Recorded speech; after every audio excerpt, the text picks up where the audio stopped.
Welcome to today's Daily Catch Devotional. My name is Carson Vanell. I go to Calvary Chapel, and Hagen likes to pick on me a lot. And so today we'll be in the book of Jonah, chapters 1, verses 1 through 3, and then 12 through 15.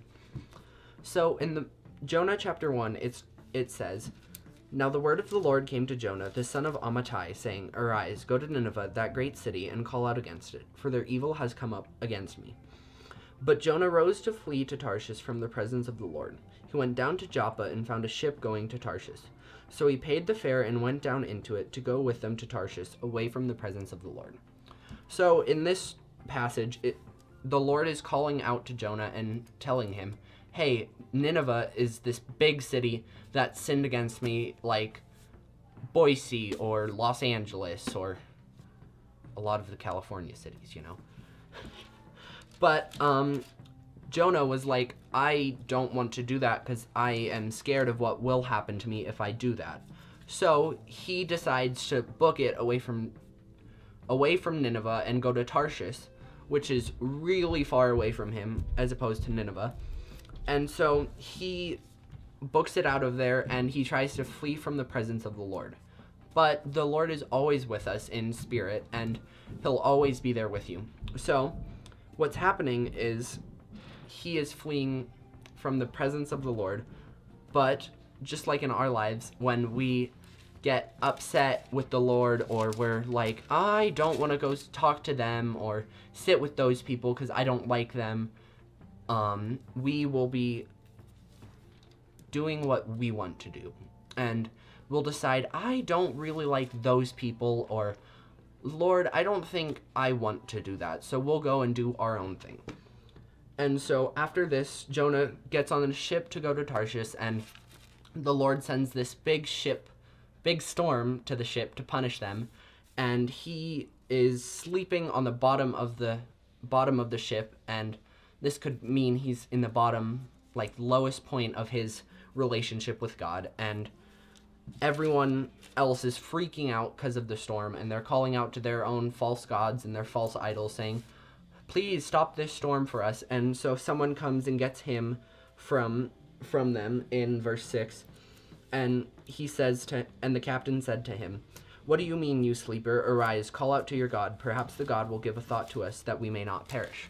So he's like, our God's not doing anything. Maybe your God will help us. And of course, our God is the one true God, you know? And so they're all freaking out. And so it's this whole thing. And Jonah eventually ends up telling them that he is the reason this storm is affecting them. And he is the reason the ship is being tossed and turned by this storm. And so in verse 12, he said to them, pick me up and hurl me into the sea, then the sea will quiet down for you. For I know it is because of me that this great tempest has come upon you. Verse 13, nevertheless, the men rowed hard to get back to dry land, but they could not, for the sea grew more and more tempestuous against them. Therefore they called out to the Lord, O Lord, let us not perish for this man's life, and lay not on us innocent blood. For you, O Lord, have done as it pleased you. So they picked up Jonah and hurled him into the sea, and the sea ceased from its raging. So in verse 12, he tells them what to do, and that if they pick him up and hurl him over the side of the boat into the sea, it will stop the storm from hitting them, and it'll cease immediately. But they decide to ignore what he says and row back as hard as they can to try to get to dry land.